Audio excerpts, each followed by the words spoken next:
नमस्कार मित्रांनो, आनंदी या मालिकेच्या येणाऱ्या भागामध्ये मित्रांनो एक आता जबरदस्त असा ट्विस्ट येतोय आणि त्या ट्विस्टमध्ये मात्र आता घरामध्ये आलेल्या ह्या प्रांजलला विद्याधरने मात्र आणखीन दारूच्या व्यसनी जडून त्याच्यावर नक्की आणखीन नवीन काय संकट ओढवलेलं असतं आणि ह्या संकटातून आनंदी मात्र त्याला रक्त देऊन आता बाहेर काढते. एका स्वतः आईचं कर्तव्य मात्र ती कसं पार पाडते.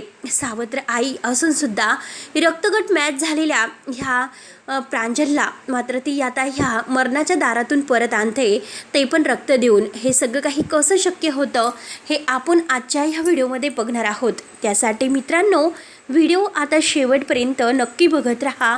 जर तुम्ही आपल्या चॅनलवर नवीन असाल चॅनलला सबस्क्राईब करण्यासाठी मात्र विसरू नका, जेणेकरून तुम्हाला आनंदी मालिकेचे हे डेली अपडेट्स पाहायला मिळतील. तेव्हा मित्रांनो हे बघा, प्रांजलला मात्र दारूचं व्यसन जडलेलं असतं आणि दारूचं व्यसन जडून तो मात्र आता इतकं घरी आलेला असताना सुद्धा पृथ्वी आणि मितालीबरोबर आता तो खोटं बोलतो आणि दारू पिण्यासाठी परत त्याला एक खूप मोठा इव्हेंट आलेला आहे आणि त्या इव्हेंटला त्याला घाईने जायचं आहे असे खोटं सांगून तो आता निघून गेलेला असतो.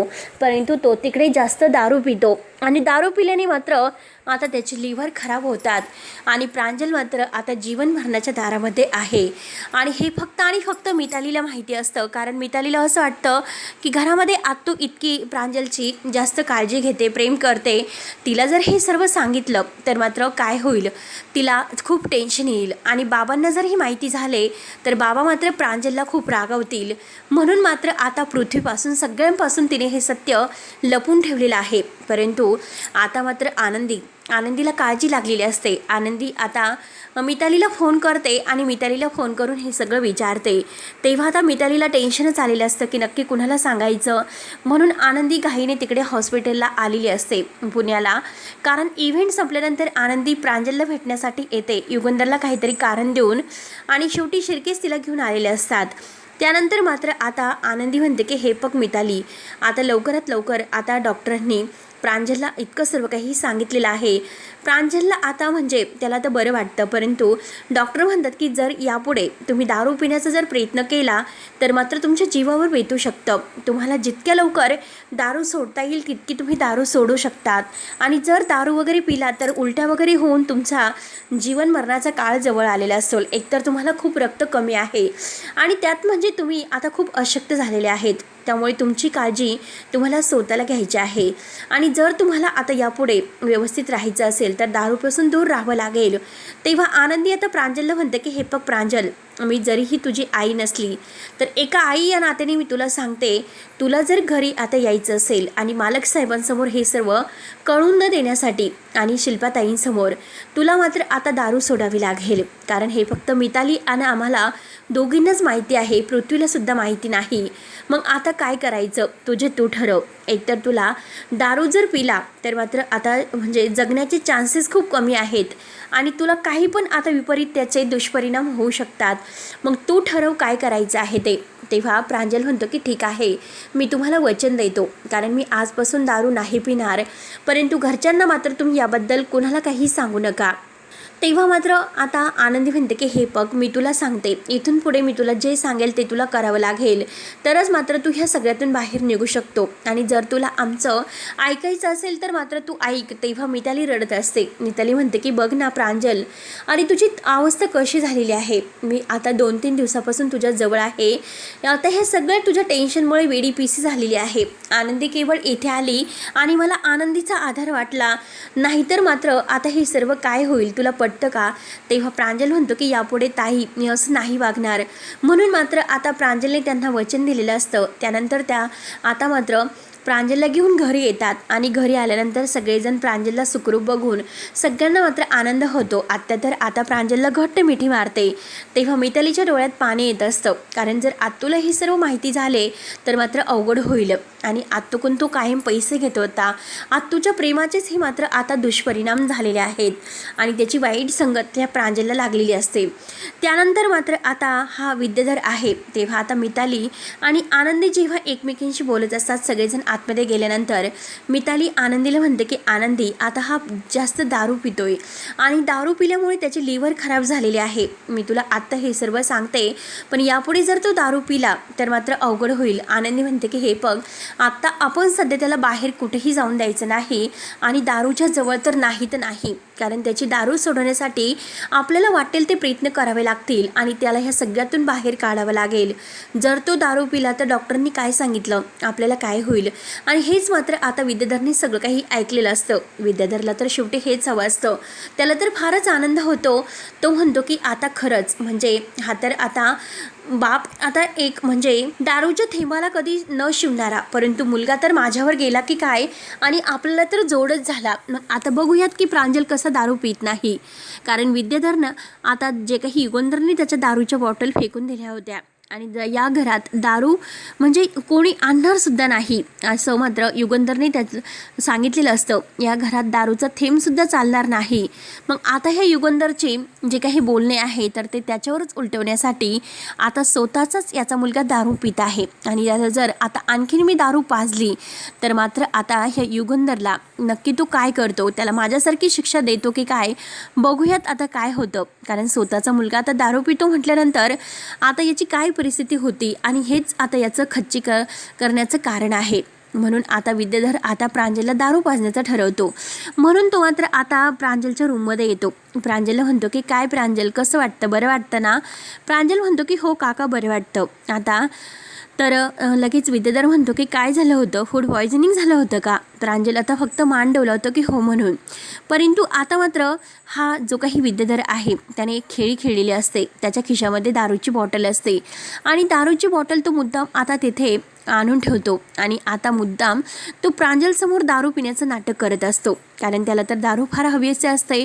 आता प्रांजल त्याच्याकडे फक्त पाहत असतो. प्रांजलला असं वाटतं की केव्हा आपण दारू पिऊ, परंतु त्याला आनंदीला दिलेलं वचन आठवतं आणि मितालीला सुद्धा. मग आता दारू प्यायची की नाही ही मात्र काय करावं, परंतु आता व्यसन किती आता अवघड असतं. व्यसनाशिवाय काही पर्याय नसतो आणि आता हा व्यसनाधिकारी नंतर हा प्रांजल शेवटी आता काका केव्हा बाहेर जातो आणि दारूची बॉटल त्याच्याकडून येथेच विसरून जावी असंच त्याच्या मनामध्ये सुरू असतं. आणि विद्याधरला तर तेच हवं आहे. तो मुद्दाम दारूची बॉटल आता तेथून त्याच्याकडून विसरून राहिली असं बोलून तो आता प्रांजलला म्हणतो की चल आता मी बाहेर जातो आणि दारूची बॉटल तो मुद्दाम तेथेच ठेवतो. आता प्रांजलला तर हेच हवं असतं. घाईने तो ती बॉटल उचलतो आणि लपून ठेवतो. पण काय करावं, दारू पिवा किंवा नाही प्यावी, काय करावं असे प्रश्न त्याच्या मनात उभे राहत असतात. डॉक्टरांनी आपल्याला दारू प्यायची सांगितलेली नाही, मग आता काय करायचं. पण आता शेवटी व्यसनापुढे पर्याय नसतो. शेवटी तो लगेच दारूची बॉटल घेतो आणि दारू पितो. दारू पिल्यानंतर आता त्याला इतका त्रास व्हायला सुरुवात होते. आता रक्ताच्या उलट्या वगैरे होतात. आता तो अगदी बेशुद्ध झाल्यासारखा होतो. काय करावं काहीच कळत नसतं. आनंदी आणि मिताली धावतच येतात. नक्की याला काय झालं असेल, हा असा का करतो, म्हणून घाईने मात्र डॉक्टरांना बोलवण्यात येते. डॉक्टर आता त्याला चेक वगैरे करतात. डॉक्टर म्हणतात की आता यांचं जे काही मागचे रिपोर्ट्स आहेत ते मला बघायचे आहेत, कारण आता यांच्या म्हणजे जीवावर एक खूप मोठा धोका आहे, कारण यांना रक्ताच्या उलट्या झाल्या आणि एकतर शरीरामध्ये रक्त खूप कमी आहे, यांना हॉस्पिटलला न्यावं लागेल. आनंदी आणि मिताली घाईने त्याला हॉस्पिटलला घेऊन येतात आणि तेथे त्याला ॲडमिट करतात. ॲडमिट केल्यानंतर मात्र आता याला रक्ताची फार गरज असते. रक्त जर दिले नाही तर मात्र त्याचा जीव गमावू शकलेला असतो. तेव्हा आता प्रांजलचं रक्तगट जे काही आहे तर ते शोधण्यासाठी सुरुवात होते. मिताली म्हणते की माझं रक्तगट वेगळं आहे, आता काय करायचं. आनंदी म्हणते की मला एक काम सांग मिताली, आता प्रांजलचं रक्तगट काय आहे. तेव्हा मिताली म्हणते की त्याचं O पॉझिटिव्ह आहे. आता हे काही झाल्यानंतर लगेच आनंदी म्हणते की माझंसुद्धा रक्तगट O पॉझिटिव्ह आहे आणि आता मी प्रांजलला रक्त द्यायला तयार आहे. आता हे ऐकल्यानंतर मितालीला धक्का बसतो.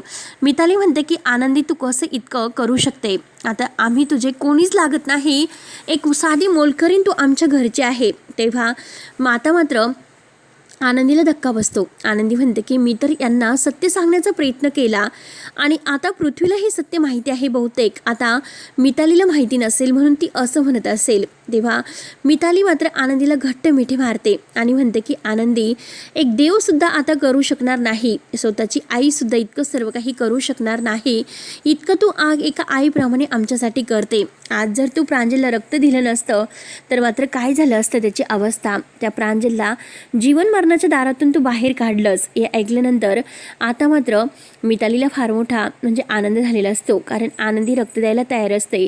आनंदीने रक्त देऊन आता शेवटी प्रांजलचा जीव वाचवलेला असतो. परंतु मिताली आता प्रांजलबरोबर बोलायला तयार नसते, कारण तिने सांगितलेलं होतं आणि वचनसुद्धा घेतलेलं होतं की दादा, प्रांजल दादा, हे फक्त तू रक्त जरी म्हणजे तुला देण्याची गरज भासली, पण आज ह्या सगळ्या गोष्टीला कारणीभूत तू आहे. कारण अरे तुला सांगितलं होतं की दारू प्यायची नाही, मग तू दारू पिलाच कसा.